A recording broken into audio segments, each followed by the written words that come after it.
Gagawa ako ng yung cabbage. Nagisa ako ng ito chicken yung flavor.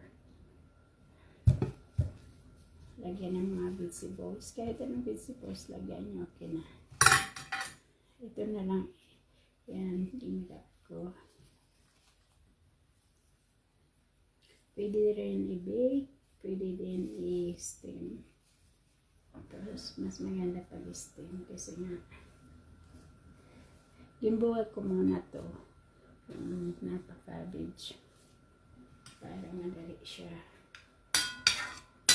Ayan.